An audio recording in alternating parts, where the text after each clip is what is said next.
प्रियं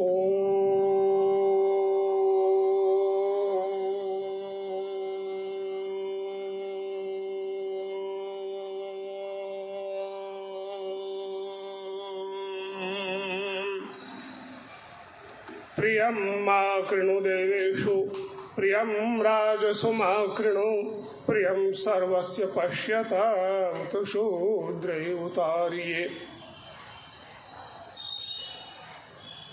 पतंजलि योगपीठ हरिद्वार की ओर से पूज्य स्वामी रामदेव जी और आचार्य बालकृष्ण जी के प्रतिनिधि स्वरूप हमारे बीच में सुलभ, उपलब्ध और विराजमान पूज्य स्वामी यज्ञदेव जी महाराज, आर्य जगत के उद्भट वैदिक विद्वान, अपने पुरुषार्थ से बहुत कुछ करने वाले, अनेक संस्थाओं को पीछे छोड़ देने वाले प्रिय आचार्य अरुण आर्यवीर जी, इस तेलंगाना में बहुत समर्पित भाव से गुरुकुल होशंगाबाद के स्नातक संस्कृतज्ञ विद्वान वैदिक चिंतक पंडित वेद सिंधु आर्य जी, इस यज्ञ में उपस्थित सभी प्रशिक्षण प्राप्त करने के अभिलाषी प्रशिक्षार्थी बंधुओं, पूजनीय मातृशक्ति प्रिय बच्चों, सुंदर प्रसंग चल रहा था। पूज्य स्वामी जी महाराज का एविडेंस बेस पर आधारित प्रयोगजन्य परिणाम के आधार पर सुंदर विचार कर मुझे लग रहा था कि ये तो निरंतर चलते रहना चाहिए, लेकिन पता नहीं क्या विचार किया आप लोगों ने और फिर मुझे आमंत्रित कर दिया। थोड़ी देर के लिए आपके बीच उपस्थित हूँ। वैदिक साहित्य में कुछ चिंतक कहते हैं यज्ञाधीनम जगत सर्वम, ये पूरा संसार यज्ञ के अधीन है, यज्ञ से ही संचालित है। प्रसिद्ध वैदिक पुरुष सूक्त, पुरुषाध्याय जिसको कहते हैं, चाहे यजुर्वेद का हो, चाहे ऋग्वेद का हो, चाहे सामवेद, अथर्ववेद भी, चारों वेद में पुरुष अध्याय कुछ कुछ मंत्रों के हेरफेर से आया। उन मंत्रों में एक मंत्र आया कि यत् पुरुषेण हविषा देवाय जम तन्वता वसंतो अस्य आसीदाज्यम ग्रीष्मेद्म शरद हविः। ये मंत्र प्राय सब लोग बोलते सुनते हैं कि जिस पुरुष परमात्मा की प्रेरणा से देवों ने, ऋषियों ने जिस यज्ञ का विस्तार किया, उस यज्ञ में, उस हवन में बसंत ऋतु घी की आहुति पड़ रही है, ग्रीष्म ऋतु समिधा जल रही है और शरद हवि, शरद ऋतु की सामग्री की आहुति पड़ रही है। ये प्राकृतिक यज्ञ संसार में निरंतर चल रहा है। हम अनुष्ठेय यज्ञ में उसी का अभिनय करते हैं और उसी का प्रयोग करते हैं, क्योंकि हमें ये वैज्ञानिक संदर्भ में पता चलता है कि प्रकृति के अंदर बसंत ऋतु घी आज्य का काम इसलिए करता है कि देखो, एक लुब्रिकेंट ऑयल होता है ना, मशीनों में डालते हैं तो मशीन स्मूथ चलता है, बढ़िया लुब्रिकेंट। इसी प्रकार से ये बसंत ऋतु भी प्रकृति में लुब्रिकेंट ऑयल की तरह काम करता है। ये पूरे वर्ष को, संवत्सर को बढ़िया कर देता है। यदि ठीक वो तपे, अच्छा हो, बसंत की पतझड़ ठीक हो तो प्रदूषण के कारण कई बार नहीं होता। और हवन में, यज्ञ में, अग्नि के अंदर घृत की पर्याप्त मात्रा और ठीक परिमाण में और डाला जाए तो वहां भी लुब्रिकेशन होता है और लुब्रिकेशन के कारण यज्ञ की ऊर्जा निरंतर प्रज्वलित रहती, बनी रहती है। इसलिए यज्ञ में घृत आदि की आहुति का बड़ा भारी महत्व है और हम लोग वही अभिनय करते, समिधा इद्म की तरह अभिनय। देखो, अभी आचार्य अरुण आर्यवीर जी बड़ी अच्छी प्रेरणा करते कि हवन अनिवार्य है। एक प्रसंग शतपथ ब्राह्मण में आया, अक्सर इसकी चर्चा बार बार हम लोग करते हैं कि महाराज जनक ने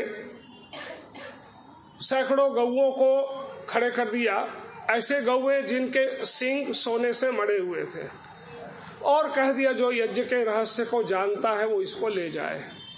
सारे ऋषि उसमें, कहोड़ भी तो, गार्गी भी और अन्य ऋषि सब रहे, आचार्य स्वामी अपने ऋषि याज्ञवल्क्य भी रहे, तो किसी की हिम्मत नहीं हुई, ले जाने लगे। याज्ञवल्क्य ने ब्रह्मचारी से का बहुत बड़ा आश्रम था, कुलपति थे वे, ले जाने के लिए कहा तो जनक ने उनको कहा, महर्षि पहले यज्ञ के रहस्य को समझाइए, फिर गौओं को ले जाइए। अब फिर याज्ञवल्क्य ऋषि ने कहा, फिर क्या जानना चाहते हो पूछो। तो उन्होंने कहा, अग्निहोत्रम वेद अग्निहोत्रम याज्ञवल्क्य थी। जनक ने कहा, हे याज्ञवल्क्य, आप अग्निहोत्र हवन को जानते हो, यज्ञ को जानते हो। उन्होंने जब कहा ओम आम की स्वीकृति दे दी, तब उन्होंने कहा, जनक ने किम तत्, फिर वो क्या है। तो उन्होंने कहा, पया आहुतिया एव अग्निहोत्रम राजन। पया माने दूध से बने हुए पदार्थ आदि का हवन करना, घृत आदि का हवन, घृत का हवन करना अग्निहोत्र है राजन। तो महाराज जनक को कुछ और भी निकालना था, तो प्रश्नोत्तर कथोपकथन में रूपक के द्वारा इस बात को समझाया, बताया कि वो कहते हैं, महाराज जनक कहते हैं कि यदि घृतम ना स्यात् तर्हि केन जुह्याम, यदि घृत ना हो किसी के पास में तो किससे हवन करे। तो फिर कुछ व्याख्याकारों ने लिख दिया, तैलामेव जुह्यात् राजन, तेल की आहुति दे, तेल से हवन करे। अब इसकी चर्चा लंबी हो जाएगी। तेल पर वो शालिग्राम निघंटु में तेल वर्ग में पूरा वर्णन लिखा है, हाँ तेल वर्ग में। और वहाँ शालिग्राम निघंटु का तो यहाँ तक लिखते हैं, घृतम पक्वम पक्वम हीन वीर्यम प्रजायते। पका हुआ घृत कुछ समय के बाद ये वर्ष भर में हीन वीर्य माने अब प्रभाव कम हो जाता है। और तेलम पक्वम व गुणायते चिराधिकम, तेल पका हुआ न पका हुआ वो जितना समय बीतता जाता उतना गुण में अधिक होता चला जाता, ऐसा शालिग्राम निघंटु ने लिखा। और कई बार लोग बोलते हैं, आचार्य जी गौ घी तो मिलता नहीं, देसी गाय का घी मिलता नहीं, तो ऐसी बाजार में घी मिलता उसी से कर लेते हैं। तो हमने कहा भी नारियल का तेल जो है वो गौ घृत के गुण धर्म का साम्य रखता, उसमें 2-3 एसिड को छोड़ करके बाकी सारे एसिड्स जिसकी चर्चा मैंने कल की थी वो विद्यमान है। और इसलिए युधिष्ठिर मीमांसा जी ने स्रोत यज्ञों की मीमांसा स्रोत यज्ञों का संक्षिप्त परिचय जो लिखा, उसमें सामग्री और संभारों का वर्णन करते करते उन्होंने लिखा कि आज्ञा भावे तैलम जुह्यात्, तैला भावे अरण्य औषधियम जुह्यात्, ऐसा सारा कुछ लिखा। तो तेल पर भी वो बात इस कथोपकथन में समझाने इसलिए कि आज जनक कहते तेला भी न स्यात् तर्हि केन, हम तेल भी किसी के पास न तो किससे हवन करे। तो ऋषि क्या कहते हैं, या अरण्य औषधिया तान जुह्यात् राजन। जो अरण्य औषधियां हैं जंगल में अपने आप उत्पन्न होती, अपने आप बढ़ती, जिसके लिए कोई खाद पानी देने किसी को परिश्रम करने की जरूरत नहीं है, वो अपने आप उगती अपने आप बढ़ती है, ऐसी औषधियों को लेकर के और उससे हवन करे अरण्य औषधियों की। फिर अरण्य औषधि भी न स्यात् तर्हि केन जुह्याम, तो उन्होंने ये ग्राम्य औषधियां तान जुह्यात्, जो ग्राम्य औषधियां हैं उनसे हवन करें। अब 2 हो गए, अरण्य औषधियां और ग्राम्य औषधियां वे हैं जो किसान या कोई व्यक्ति खेत में उपजा करके और उसको जो अपने घर में ला करके रखते हैं, जो अन्न आदि है, ये सभी ग्राम्य औषधियां हैं। अरण्य और ग्राम्य औषधियों पर स्वामी जी का तो पूरा 54 अरण्य औषधि और 54 ग्राम्य औषधियों की लिस्ट हम लोगों ने बनाई थी और उस पर काफी काम किया था। 108 औषधियों जड़ी बूटियों का, और फिर और ढूंढते गए स्वामी जी तो और भी मिलता गया उसमें। तो अरण्य औषधिया का मतलब है जो अपने आप उगे बैठे, जैसे सुबह हमने चर्चा कैंसर नाशक में तुलसी और तुलसी प्रजाति के वन तुलसी और ये अरुआ मरुआ आदि उसका कहा, मधुमेह नाशक में औषधियों तो ये तो खैर पेड़ बड़े रखते हैं, बड़ और बेल आदि, उसकी चर्चा की थी। लेकिन कई औषधियां ऐसी अरण्य औषधियां जो अपने आप, जैसे अपामार्ग की चर्चा की जा रही थी उस समय, अपामार्ग कह के छोड़ दिया गया था।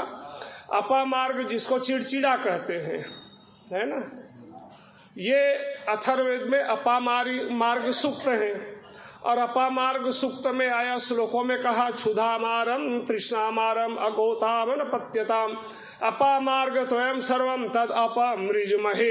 हे अपामार्ग औषधि, तुम भूख को नियंत्रित करने वाले हो, तुम प्यास को नियंत्रित करते हो, अनपत्यता संतानहीनता को, बांझपन को तुम दूर करते हो, दुस्वप्न नाशम दुष्ट स्वप्नवादी को नष्ट करते हो। ऐसे लगभग 17-18 प्रकार के रोगों की निवारण की क्षमता उसमें अपामार्ग, जो चिड़चिड़ा या चिड़चिटा आदि कहते हैं, उल्टा कांटा उसमें लगा रहता है, पास से आदमी जाता है तो कपड़े में लगता है तो फिर उल्टा कांटा उसमें चिपक जाता है। आगे समझ में अपामार्ग औषधि। हाँ, अघेड़ो, उसको गुजराती में अघेड़ो आदि कहते हैं। तो ये अरण्य औषधि। अरण्य औषधि या अपने आप कोई देखो आपके पास होंगे और मिलेंगे, आप ले लो उसको। बहुत बढ़िया एक औषधि है, संस्कृत में आयुर्वेद में नाम है चक्रमर्द। चक्रमर्द, उसका प्रयोग चरोटा, तरोटा, पमाड़, तमाड़, कुवाड़ियों, मध्य प्रदेश के इस क्षेत्र में उसको कुवाड़ियों कहते हैं, गुजरात आदि में कुवाड़ियों। रिंग वर्म प्लांट उसको कहते हैं, रिंग वर्म प्लांट अंग्रेजी में, बॉटनिकल भाषा। तो वो देखो उसमें छोटी छोटी फलियां आती हैं, और अब तो विदेशी चक्रमर्द आ गया, वो बहुत हानिकारक है, वो बहुत दुर्गंधकारी है, लेकिन देसी जो है वो बहुत गुणकारी है। एलर्जी की सबसे बढ़िया दवाई कोई है तो वो चक्रमर्द है, चरोटा है। एलर्जी, उसकी भाजी, पत्ते की भाजी खाते हैं लोग जिनको बार बार एलर्जी होती, रक्त में, चमड़े में कुछ होती, तो ओजवर्धक भी है, एलर्जी नाशक भी है, और चर्म रोग नाशक सिरोसिस के लिए भी बढ़िया वो औषधि है। पंचांग को पूरे जड़ सहित उखाड़ो और छाया में सुखा लो, और फिर उसके बाद उसको सामग्री में मिला के हवन करो, या सामग्री में मिला तो वैसे ही उसको जला के उसका धुआं अंग में लगने दो, शरीर में लगने दो, तो चर्म रोग और एलर्जी के लिए वो बढ़िया दवाई है। सुबह बात करते करते हम लोग आकड़ा की बात कर रही थी, आक, अकौआ, आकड़ा मराठी में जिसको रुई कहते हैं, हनुमान जी के ऊपर चढ़ता सफेद फूल वाला, उसका है मेडार, है ना, अंग्रेजी में मेडार, उसका नाम है मदार, मदार भी कहते हैं। अब वो इतनी अद्भुत औषधि है, अपने आप उगती, अपने आप बढ़ती, अरण्य औषधि है, सफेद फूल वाली औषधि। उसमें इवेंडिन नामक एक अद्भुत तत्व है। इवेंडिन फूल में भी है, उसके जड़ में भी है, और उसके पत्ते में भी है। अब ये जैसे सामान्यतः हम लोग क्या प्रयोग करते हैं कि अच्छा भाई आंकड़ों का फूल है, उसको माला बना के ऐसे व्यक्ति को बता दे जिसकी बीपी हाई रहती है, हाई बीपी वाले को माला उसका पहना देते हैं, शरीर में लगा रहे तो धीरे धीरे वो उसको हाई बीपी को थोड़ा कम करेगा, इवेंडिन के कारण। उसके पत्ते के लिए लिखा कि अर्क पर्णेन, उसका नाम संस्कृत में स्वामी जी अर्क है, आंकड़ा का अर्क पर्णेन जुहोती, ये लिखा अर्क के पत्ते से हवन करें, और व्याधियों के नाश के लिए अर्क के पत्ते की आहुति। और अर्क का पत्ता दूध वाला होता है, उसको कोई अचानक जाकर के तोड़े और कहीं धोखे से भी उसका दूध आंख में पड़ जाए तो आंख के अंधत्व में आ जाएगा, उसको बहुत खराब होगा। इसलिए चश्मा पहन आदि करके उसको तोड़ने का विधान करते हैं, और उस पेड़ में अपने आप पत्ते पीला हो करके और गिरते हैं, उनको उठाओ, घी में डुबाओ, हवन में आहुति दो, अर्क पर्णेन जुहोती। ये और बता रहा हूं, उसका जो जड़ होता है, जड़ ये वृक्ष सूर्योपासना की सबसे बढ़िया सूर्योपासना करने वाली ये औषधि, अरण्य औषधि है, सूर्योपासना। दक्षिणायन में ये कृश हो जाता, कमजोर हो जाता है, और उत्तरायण में ये प्रबल और बलशाली हो जाता है। कभी देखना, अर्क, आक, आकड़ा, मदार, है ना, सूर्योपासना की। दक्षिणायन में कमजोर होता है, उत्तरायण। और मेरे कृषि फार्म में इसके 10-12 पेड़ हैं, 10-12 पेड़ हैं, मैं देखता रहता हूँ रोज। अब इसको एक और इसकी विशेषता सुनो, 10 या 12 साल पुराने यदि ये पेड़ हो तो उसके जड़ के अंदर ऐसी आकृति उभरती है जैसे गणेश जी की आकृति होती है। इसलिए गणेश जी निकला ऐसा करके सब लोग पूजा करने लग जाते हैं। उसके अंदर उसके छिलका में, जड़ के छिलके अंदर गणेश की ऐसे खुरदरा आकृति बनती है और मुड़ी मुड़ी होती, तो ऐसा लगता है सूंड भी है इसमें और वो भी है और गणेश जी हैं। वो इतना अद्भुत गुणकारी है वो जड़ कि उसमें पारद के समान अद्भुत गुण, पारा के समान अद्भुत गुण विद्यमान होता है उसके जड़ के अंदर, और वो लीवर फंक्शन के लिए बहुत उपयोगी माना गया। लीवर को ठीक कर देगा वो, बहुत सीधा सीधा उसका गणित है। और उसका जो इवेंडिन है और उसमें जो तत्व पर्याप्त मात्रा में है वो क्या करेगा, वो ऐसी महिलाएं जिनको संतान नहीं हो पाती और रेयर होती, परीक्षणों के बाद पता नहीं चलती, कई बार फिलिपिन ट्यूब बंद होते हैं, तो यहाँ तक लिखा आयुर्वेद जड़ी बूटी रहस्य में स्वामी जी आचार्य जी ने लिखा कि इसके कुछ प्रयोग किया जाए तो वो बंद ट्यूब भी खुल जाएगा और संतान धारण क्षमता बढ़ जाएगी। हार्मोनल इनबैलेंस को ठीक करने की अद्भुत समझा वो अर्क आंकड़ा है उसके जड़ के अंदर है, ऐसे गुणकारी है। इनको लेकर के हवन में जब हम प्रयोग करें तो इवेंट तत्व फैलेगा, वो लीवर को भी ठीक करेगा, हार्मोन्स जो है वो असंतुलित रहता उसको भी संतुलित कर देगा, और महिलाओं में जाए तो गर्भाधारण क्षमता को विकसित कर दे। तो ये अरण्य औषधियां, बहुत सारी अरण्य औषधियां हैं, एक एक बताने लगूंगा तो प्रसंग ही छूट जाएगा, है ना। तो जाकर के फिर महाराज जनक यादव से कहते हैं ग्राम्य औषधियों भी ना हो, ग्राम्य औषधियां भी ना से तरीके जुहियाम, तो कहते समिधा अग्नौ समिधा जुहियात राजन। याज्ञवल्क्य ऋषि क्या समाधान दे रहे हैं कि और कुछ नहीं ना तो समिधा लाओ, और ऐसे जो पेड़ पौधे दुग्ध वाले वृक्ष हैं, बड़, पीपल, गुलर आदि, इसमें अपने आप पेड़ टहनियों में सुखाते हैं और उसको आप तोड़ करके ले आओ, या बड़ या पीपल अपने आप अपने नीचे गिरा देते हैं जिससे उठा के आप हवन कर सके अपने आप। मित्र देवतात्मक समिधाएं हैं, तो समिधा अग्नौ समिधा जुहिया, समिधा से अग्नि जलाकर समिधा की आहुति देता चला जाए। कहते समिधा भी ना स्या तरीके जुहिया, किसी के पास समिधा भी ना हो तो किससे हवन करें। तो याज्ञवल्क्य ऋषि क्या कहते हैं कि होते हैं सत्याग्नौ श्रद्धाम जुहियात राजन, सत्य की अग्नि में श्रद्धा की आहुति देता चला जाए, माने कुछ नहीं हो तो श्रद्धा पूर्वक मंत्र बढ़े और स्वाहा स्वाहा स्वाहा स्वाहा अभिनय करता रहे, कुछ भी नहीं हो तो। इस कथन का मतलब क्या निकला, शतपथ ब्राह्मण का यजुर्वेद के ब्राह्मणकार है, यज्ञवेद का ब्राह्मण कहता है कि किसी पदार्थ के अभाव में यज्ञ रुकना नहीं चाहिए। घर में अग्नि जलनी चाहिए, घर में हवन की प्रक्रिया, हवन का अभ्यास चलता रहे। ऐसा नहीं घी नहीं है तो कैसे हवन करेंगे, यदि औषधि नहीं है तो किससे हवन करें, हवन ही नहीं होगा तो छूट जाएगा। कहते नहीं, उसके पदार्थ के अभाव में, संभार के अभाव में यज्ञ नहीं रुकना चाहिए, यज्ञ अनिवार्य है, पदार्थ गौण है।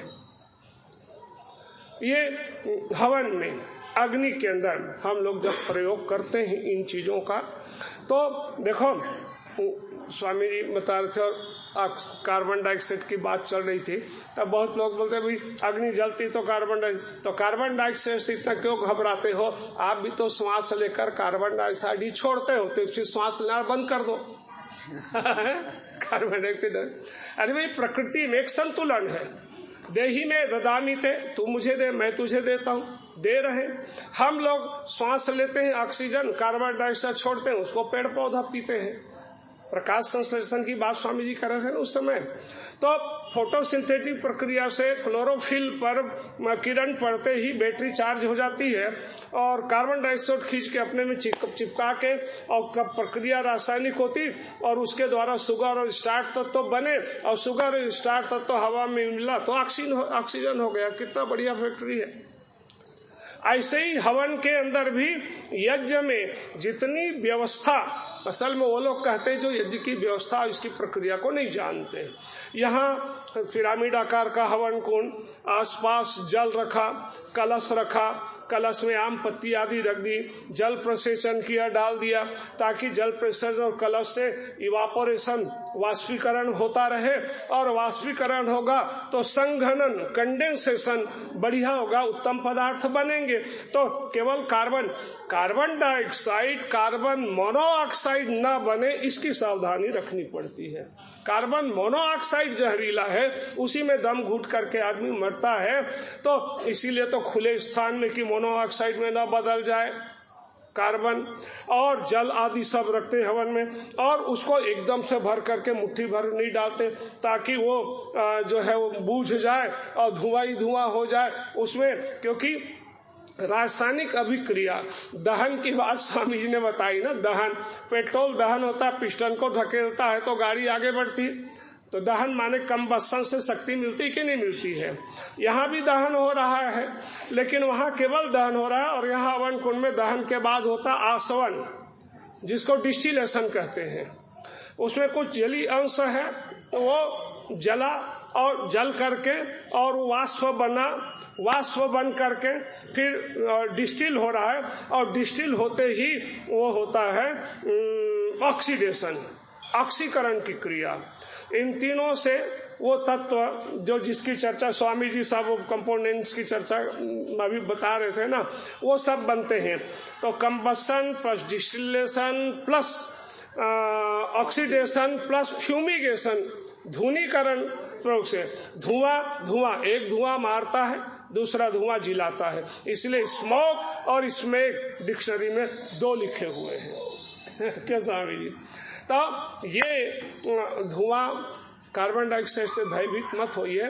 कार्बन के जैसे स्वामी जी ने बता दिया, उसकी पुष्टि मैं भी करता हूँ। वो चले जाए तो हानि नहीं है, मोनोऑक्साइड न बने, कम मात्रा में। और यज्ञ में रासायनिक अभिक्रिया ये होती रहती है, तो उसके साथ कई चीजें बनती रहती, जिसके चर्चा कल भी आज दोपहर में भी हम लोगों ने की।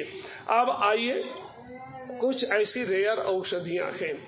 आज मैंने कही थी कि प्रत्येक जड़ी बूटी अपने आप में एक जैविक तंत्र है, बायोलॉजिकल सिस्टम से परिपूर्ण, उसमें 9 प्रकार के, तो प्रत्येक जड़ी बूटी में विद्वान, कोई नहीं रहे होंगे तो उनको भी एक बार समझ लें। उसमें कुछ एंजाइम होते हैं, कुछ विटामिन होते हैं, कुछ वसा होते हैं, चर्बी, कुछ लवण होते हैं, कुछ एमिनो एसिड्स होते हैं, कुछ उसमें अल्केलाइन होते हैं, कुछ उसमें हार्मोन्स होते हैं, कुछ उसमें टेनिन्स होते हैं। 9 प्रकार की चीजें कम मात्रा में। अब कैसे होते हैं देखो, अब स्ट्रेस और डिप्रेशन ये 2 बहुत बढ़ रहे हैं, है ना। तनाव में आदमी, और डिप्रेशन तो बहुत हो रहा भी है, उन्माद, एक प्रलाप वाला, और बता एक अवसाद होता है। मैं तो कुछ कर ही नहीं सकता, संसार में गया गुजरा हूँ, ये सब करते करते धीरे धीरे आदमी डिप्रेस्ड हो जाता है, अवसादित हो जाता है, और फिर वो पागलपन की ओर चला जाता है।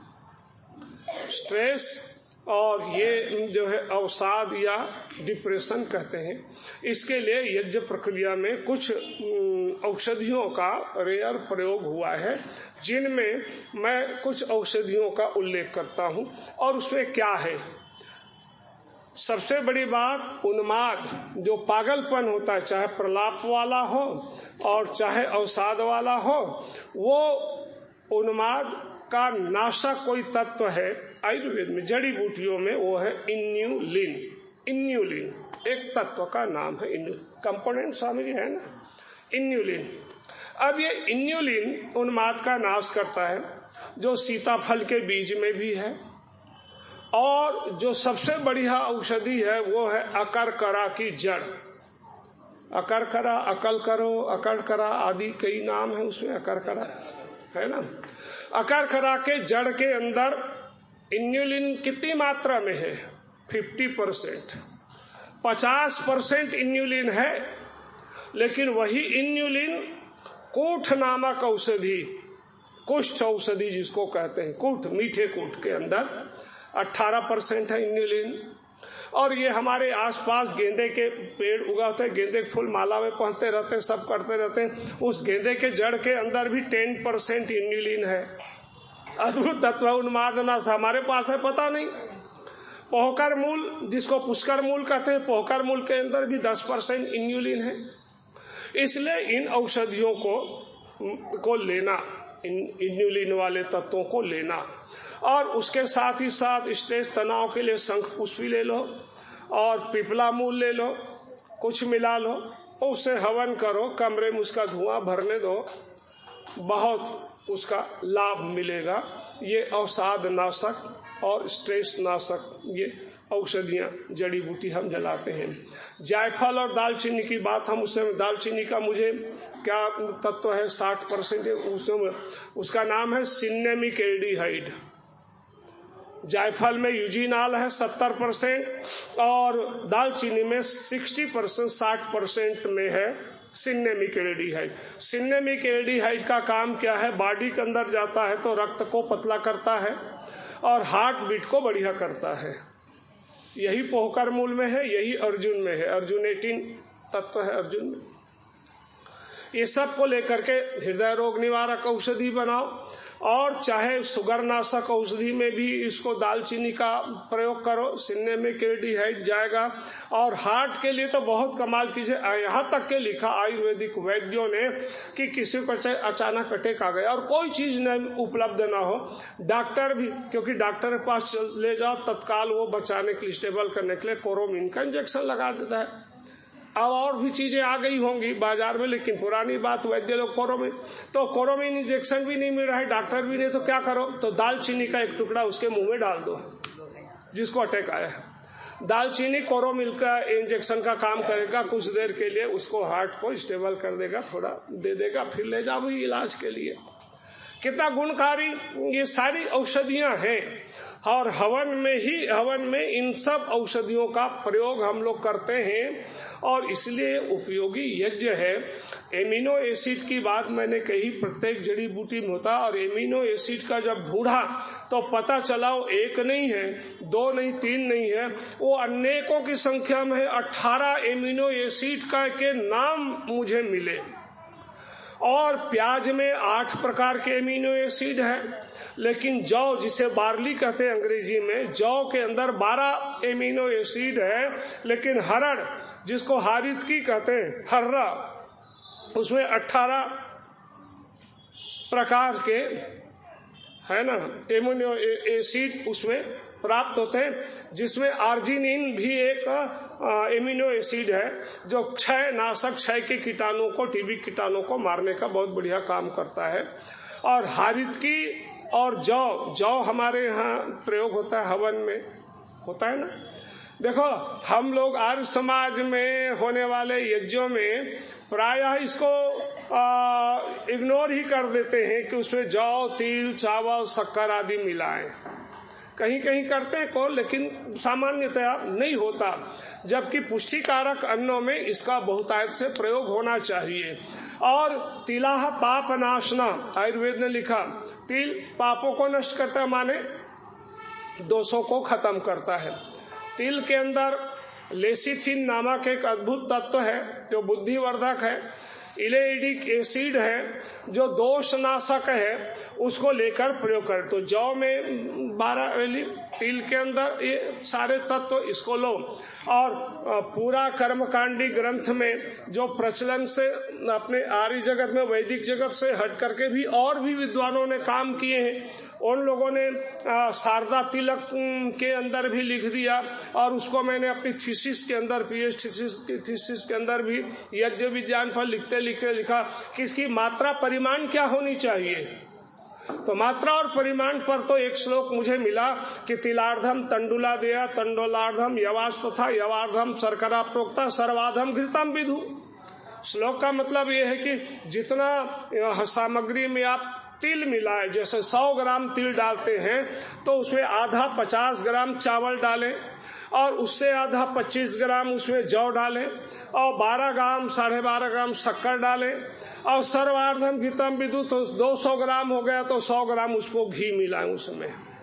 ये है इसका प्रिपरेशन, ये है इसका परिमाण करने का, तिल आदि का लेना चाहिए।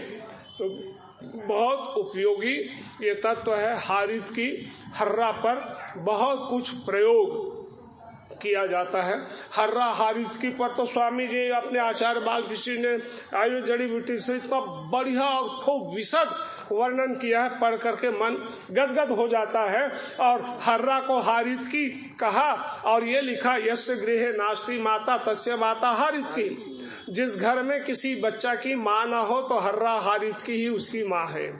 और कदाचित कुप्यते माता न कुप्यते हारितकी, कदाचित माँ तो नाराज होकर थप्पड़ लगाती है लेकिन हारितकी कभी कुपित नहीं होती। इतने हारितकी हर्रा का गुण। 18 इम्यूनो एसिड वाला हर्रा का प्रयोग, इसलिए हरड़ बहेड़ा आंवला का प्रयोग करते। बहेड़ा अक्ष है, विभीतक है, गर्भ पुष्टि के लिए, गर्भ शोधन के लिए अनेक प्रयोग माने जाते। केवल एक आर्क की बात कही महिलाओं में गर्भ पुष्टि आदि के लिए। मेरे यज्ञोपैथी के अंदर गर्भह्रास चिकित्सा, गर्भपोषण चिकित्सा, स्त्री रोग निवारण का एक प्रसंग है, उसमें खूब मंत्र भी दिए और औषधियों का उल्लेख किया है। देखो, कायफल का जो चूर्ण होता है, वो कायफल एक जड़ी है, उसके साथ मिश्री मिला के 3 दिन उनको प्रयोग करना होता है। उस अवस्था में पीरियड में बच्चा नहीं हो रहा तो, और फिर उसके बाद 1 सप्ताह तक उसको शिवलिंगी बीज और नाग के सर के आधा ग्राम के चूर्ण देते हैं। धीरे धीरे गर्भ पुष्ट होता है। गर्भ स्रावित न हो उसके लिए धतूरे की जड़ को कमर में छोटा टुकड़ा बंधवा देते। कई प्रयोग हम लोगों ने, तो गर्भ उसका असमय में स्रावित नहीं होगा, 9 महीने गर्भ में बंधा रहे। तो अनेक औषधियां ऐसी हैं। गर्भ पुष्टिकारक जैसे अरंडी है, अरंडी समझ गए ना? कैस्टर ऑयल जिसका मिलता है, कैस्टर ऑयल अरंडी का, और ये अरण्य औषधि अपने आप होती सब जगह और मिलती है। और क्या लिखा?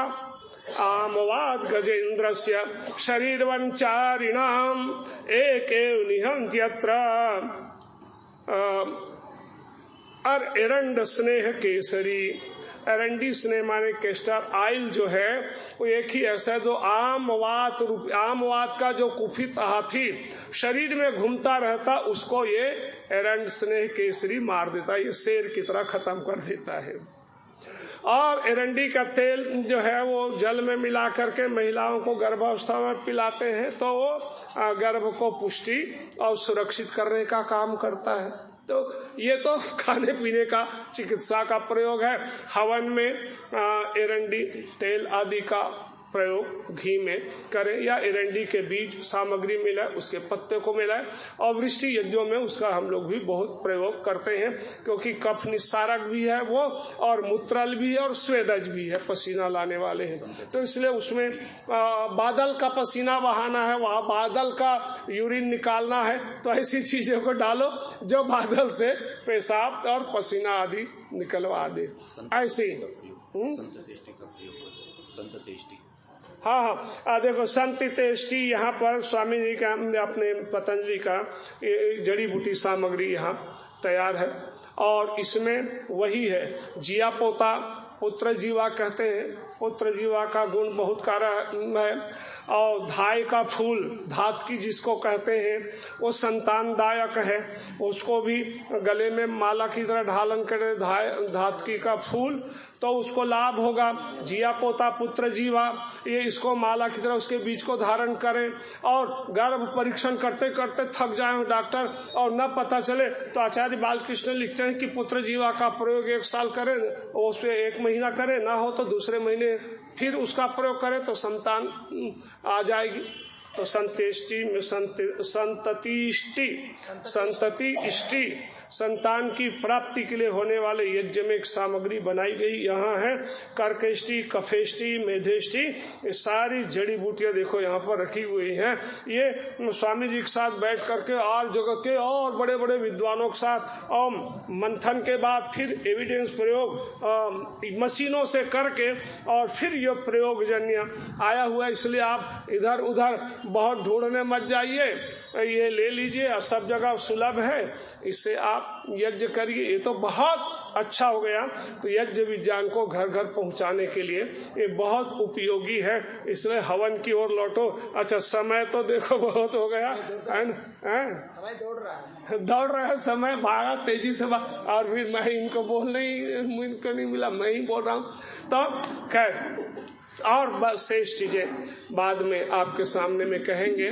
देखो, एक बात कहता हूँ कि हम एक पंक्ति कुछ कुछ गुनगुनाते रहते हैं, है ना। कोई दुष्यंत कवि ने कुछ पंक्तियां लिखी और उसको पे हमने कुछ और जो चीजें जोड़ दी। यही आचार्य जी हम लोग बोलते हैं, दे रहा है आदमी का दर्द अब आवाज दर दर, तुम न जागे फिर भी तो सारा जमाना क्या कहेगा। कर रहा नीलाम बहारों को पतझड़ खड़ा खड़ा, तुम फिर भी ना उठे तो सारा आशियाना क्या कहेगा। वक्त की तकदीर स्याही से लिखी जाती नहीं, खून में कलमे डुबाने का वक्त आ गया। वो कवि ने लिखा और हमने लिख दिया, बढ़ रहा है पर्यावरण में प्रदूषण भयंकर, मित्रों हवन कराने का युग आ गया। इसलिए प्रदूषण युग में हवन ही परम धर्म है। हवन की ओर लौटो और हवन करो, यही जीवन है। फिर चर्चा के बीच में बातें कुछ छूट जाती हैं। देखो, महर्षि दयानंद जी की महाराज की अद्भुत एक प्रेरणाएं हैं, खूब प्रेरणाएं हैं। यजुर्वेद को पढ़ो, भावार्थों में लिखता है। एक मंत्र यजुर्वेद 3 बार आया। आचार्य जी थोड़ा इसको कह के बात करता हूँ। आयुर्यज्ञेन कल्पताम, प्राणो यज्ञेन कल्पताम, चक्षुर्यज्ञेन कल्पताम, श्रोत्रम यज्ञेन कल्पताम, पृष्ठम यज्ञेन कल्पताम, यज्ञो यज्ञेन कल्पताम। ये 7वें अध्याय में ये मंत्र आया 19वें क्रम में। और यही फिर 18वें अध्याय में जा करके फिर आया ये मंत्र और इसमें लंबा आ गया। उसमें अपानो यज्ञेन कल्पताम, उदानो यज्ञेन कल्पताम, समानो यज्ञेन कल्पताम, मनो यज्ञेन कल्पताम, यज्ञो। तो वहाँ 6 बार स्वाहाकार है 7वें अध्याय में, और 18वें अध्याय में 12 बार स्वाहाकार है। और यही 22वें अध्याय में जा करके और 33वें क्रम में 34 मंत्रों वाला 22वां अध्याय, उसके 34वें मंत्र से पहले 33वां मंत्र में ये आया। और इसमें 16 बार स्वाहाकार है, 16 कार है ना, ये बढ़ गया उसमें। ओम आयुर्जन चक्षु श्रोत्रम जन कर्म पृष्ठम सोमा, सारा उसमें बड़ा 16 प्रकार के। और इस को कहने का के पीछे मैं इसके अर्थ के पीछे अभी नहीं ले जा रहा हूँ, ये उसका भावार्थ आपको सुनाता हूँ। देखो, 3 बार आया, लेखते पुनरुक्ति नहीं है इसमें। 7वें अध्याय में ऋषि वशिष्ठ है, देवता यज्ञ है। लेकिन 18वें अध्याय में देवा देवता है, तो यज्ञानुष्ठान आत्मा यजमान जो है वो देवता है। और यही 22वें अध्याय में जा करके गया तो वहां प्रजापति ऋषि है और आयुरादयो देवता ऋषि ने लिखा। 18 बार 16 बार स्वाकार का प्रयोग हुआ। अब मैं इसका प्रसंग इसलिए छेड़ दिया कि इसका भावार्थ ऋषि का सुनो। ऋषि क्या लिखते हैं, सारे आयु प्राण आदि सबकी चरण करके स्वामी जी ने लिखा, सब कुछ यज्ञ के समर्पित कर जो हवन करते हैं वे पाप से रहित होके परमात्मा को प्राप्त होकर इस जन्म और द्वितीय जन्म में सुख को प्राप्त करते हैं। आज नहीं मिली बात कि इस जन्म में तो सुख प्राप्त करें, अगले जन्म द्वितीय जन्म के लिए सुखों का आधार है कि सभी आयु प्राण आदि को यज्ञ के द्वारा आप लोग परिपूरित करो। बस ओम शांति शांति।